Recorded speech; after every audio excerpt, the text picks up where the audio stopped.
Thank you for looking after our little one for the past week. I'll be picking him up today. What? We weren't home. Sophia's sister-in-law's voice on the other end of the line sounded shaken. Wait, where is my son right now? Sophia's concern spiked. My name is Sophia, a 34-year-old stay-at-home mom.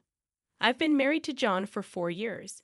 Last year, we moved in with John's parents to help care for his dad, Matthew, who was struggling with his legs, and his mom, Victoria, who became his primary caregiver.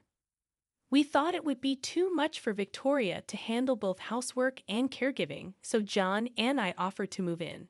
At first, they were hesitant, but eventually welcomed the idea. John's brother, James, works for a global company and is currently abroad on business. That's why John, being the younger son, felt it was his responsibility to stay close to his parents and initiated the move. Living in my in-laws' house, I had no complaints. Victoria always appreciated my cooking and help with chores. They treated me kindly, and I always felt serene in their presence. John has always been kind-hearted, much like his parents. Living together was enjoyable until tragedy struck. Matthew's health deteriorated, and he passed away at the hospital. His death deeply affected Victoria and John. We held a funeral where many people attended, including James, who came back from abroad. John, Sophia, thank you for taking on so much responsibility as the eldest son. James expressed his gratitude during the difficult time. I should have been the one to stay with Dad. Don't worry about it, bro. Your job overseas is important. That's right. I found happiness living with Matthew and Victoria. Thanks, both of you. I have to head back to my assignment, so please continue to look after Mom. James expressed gratitude before leaving, clearly feeling bad about not being more involved. He seemed sorry for not participating in household affairs after Matthew's passing.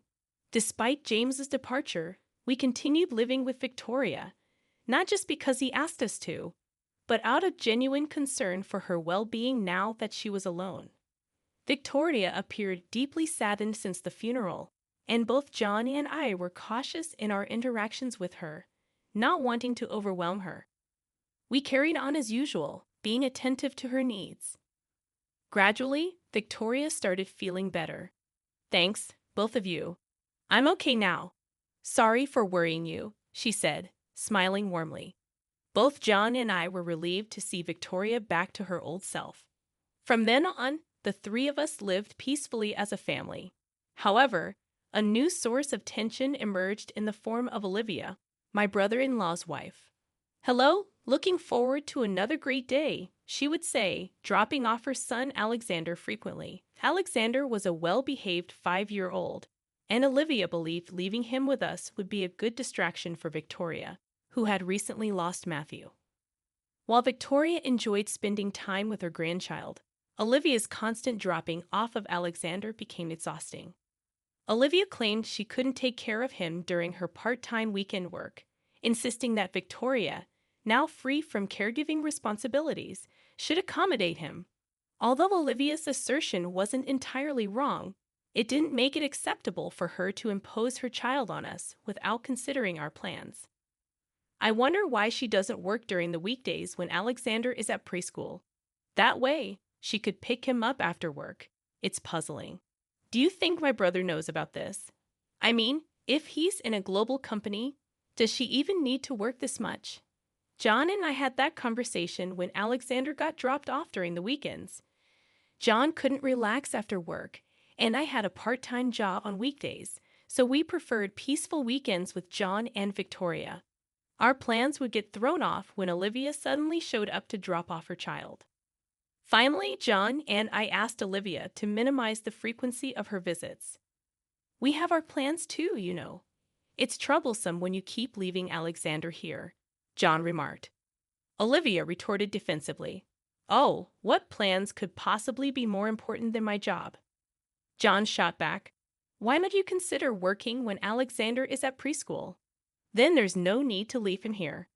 This infuriated Olivia. How terrible. You people don't care about family at all. It's sad to have relatives like you, Olivia said emotionally, screaming loudly. John and I were taken aback, but Victoria stepped in to mediate. Let it be, John. I enjoy spending time with my grandson, so it's no problem for me. Good on you, Victoria. I knew you'd say that. Alexander seems fond of you, and it's better to leave him with someone we can trust, Olivia commented with a smug look on her face. Since then, the frequency of her dropping off Alexander increased. Lately, she's even been bringing him over from preschool until the evening on weekdays. I was surprised to find Alexander at home when I returned from my part-time job. Sure, it's tough for her to look after the kid alone while James is away on a business trip, but she's definitely taking advantage of us. At this rate, we're practically taking care of Alexander half of the month. When he's with us, we often end up feeding him lunch, snacks, and sometimes even dinner, and Olivia doesn't contribute any money for food or anything. The burden keeps increasing on our end, and it didn't sit well with me. However, Victoria accepts everything, so neither John nor I could say anything further. Amidst all this, an unexpected incident occurred. The weather had been scorching hot, and the moment you step outside, you're dripping with sweat. We were all cautious, and one day, I returned home from my part-time job to find Victoria had collapsed. We immediately called an ambulance, and they confirmed it was heat stroke. Luckily, she fell just before I got home, so she was all right, but she had to be hospitalized for some time. I got so focused on housework, I didn't realize I was overheating. I'm really sorry for worrying you, Victoria apologized. It's okay, Mom. Thankfully, you're safe now. John and I reassured her, chatting with Victoria in her hospital room. We were relieved, but we had planned a family trip set to depart the day after tomorrow. If Mom's in the hospital, the trip's going to be a problem. Yeah, we'll need to cancel, we discussed. As we were discussing this, Victoria suggested, why don't you two go ahead without me? But Mom, we're worried about you. We expressed our concerns. Right, we can't just leave you behind and go, we insisted. You two always help me out, so now's the time to have some alone time as a couple. I'll be fine. I'm in a hospital, after all, Victoria encouraged us. Feeling reassured, we decided to proceed with the trip. It was a waste to pay the cancellation fee for 3 people, and maybe I could change it without having to pay anything if I'm the only one who doesn't want to go. After being encouraged so much, we decided to go on the trip as well. Since John was also on summer vacation, we got into the car early in the morning on the day of the trip and headed for our Ocean View hotel. Excited for a trip as a couple after so long, we stopped at various shops on the way and found some knickknacks that Victoria would like in a chic boutique. While thinking about grabbing some lunch at a cafe, my phone rang. It was Olivia. Sophia, why aren't you answering your phone?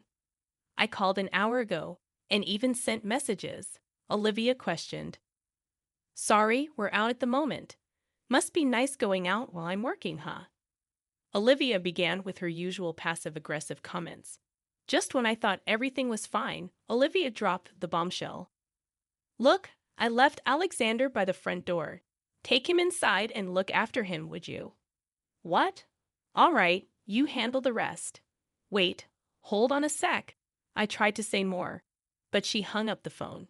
Despite my attempts to call her back, it seemed she had turned off her phone, probably annoyed with my constant calling. I promptly discussed the situation with John. Despite today not being excessively hot, it was still summer, and leaving someone outside for hours could lead to heat stroke. Moreover, who leaves a 5-year-old alone outside? The problem was that John and I were already far from home, having left early in the morning. Seeing me panic, John calmly said, Relax, let's think this through. I'll call my brother. He's probably off work today. With that, John called James, and fortunately, James picked up quickly. John explained the situation, and James, shocked, provided us with Olivia's parents' contact number. John then called Olivia's parents, explained the situation, and they agreed to pick up Alexander. It turned out to be a blessing in disguise. Olivia's parents lived only about an hour's drive from us, so they could retrieve Alexander without much trouble. Apparently, he was sitting in the shade, looking distressed. Olivia's parents quickly gave him some water and took him to their house. He was safe for now. John and I felt relieved and went on to enjoy our trip. But Olivia turned out to be one exhausting person. We agreed that we needed to give her a piece of our minds. However, what happened next was beyond our expectations. About a week later, Olivia called me, saying, "Hey, thanks for watching Alexander for a week. I'll pick him up today," as if she had done nothing wrong. "What are you talking about? What do you mean, you got heat stroke and lost your mind?" "I'm coming to pick up Alexander," I responded. "We weren't even home. We were out of state when you said you left Alexander at our doorstep," I added. Olivia was clearly shaken over the phone. "Then where is Alexander?" "He's at your parents' place," I informed her. "At my parents'? They've been watching over him," I continued. "No way." Olivia abruptly hung up, most likely heading to her parents' place. About an hour later, Olivia showed up, demanding, "Where is Alexander?" The moment she entered the living room, she was speechless. That was to be expected because there we all were. Olivia's parents, us, Victoria, and even James. "Why is everyone here?" Olivia seemed confused. Then Olivia's parents spoke up. "You really are beyond help. Mom, what's going on all of a sudden? Word is you've been dropping off Alexander at James's parents' way too often, haven't you?" "Well, I've been busy with work, so it's just on weekends," Olivia tried to excuse herself. "That's no excuse, dropping him off every single weekend," Olivia's parents chided. "I also heard from James's mother that you've been leaving him there on weekdays too." Olivia's mother and father confronted her like this. Feeling cornered by her own parents, Olivia defended herself. "I'm working, you know. It's okay for me to get a little support. Victoria and John are free anyway," Olivia reasoned. James chimed in to counter Olivia's justification. "I've been transferring you enough money, haven't I? You even said you needed more, so now I'm sending you $3,000 a month for living expenses, and you're saying that's not enough?" "Yes, that's right. $3,000 is not enough." Olivia became increasingly defiant. "Any reasonable person would think you could live quite comfortably with $3,000 a month for living expenses when it's just you and a small child," James retorted. That's when Victoria sided with Olivia. "Why don't you just stop lying?" Victoria challenged. "What? I'm not lying. You're not really working, are you?" Olivia's eyes widened at Victoria's words. "I am working." Olivia started to panic under Victoria's scrutiny. Victoria then pulled out an envelope and spread its contents on the table. "I hate to say this in front of your parents, but I've had my suspicions about you, so I had an investigation done. It turns out you've been having an affair. You met him often on the weekends, and you left Alexander with us even on weekdays when you could manage the time."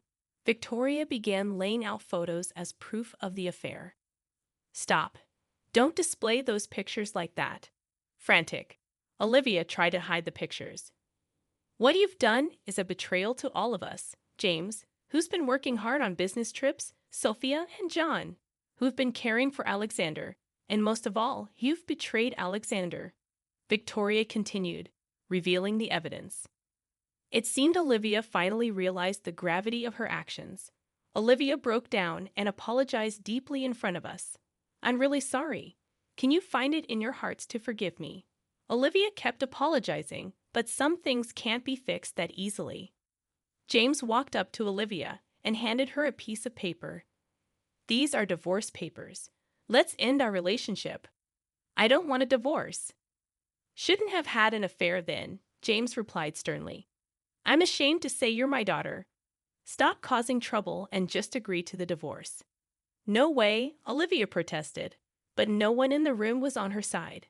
Eventually, Olivia signed the divorce papers, sealing the end of her marriage with James. James was granted custody of their child. He spoke to his company about the situation and decided to return to the U.S. sooner than planned. Although this cost him a potential promotion, James said life with Alexander is more important, and they're now living together in an apartment near our family home. As for Olivia, She's been sued for alimony by James and her affair partner. She was also disowned by her parents and is working desperately to pay off her monthly installments. Olivia wanted to see Alexander, but he refused. Apparently, Olivia was too absorbed in her phone to take care of him and often neglected his basic needs. Who would want to be involved with someone like that? Turns out Olivia's affair partner was also married, and now his wife is suing her as well. Even worse, he decided not to divorce, leaving Olivia with massive debt and losing everything: her child, James, and her parents. From now on, she'll live a lonely life with most of her earnings going toward alimony payment. But she brought it all on herself. It's the punishment she deserves for her betrayal. Meanwhile, John and I are living happily with Victoria, and since Alexander and James live nearby, we regularly go out for meals or have barbecues in our in-laws' backyard, enjoying quality family time. I plan to continue cherishing this family I love so much and live out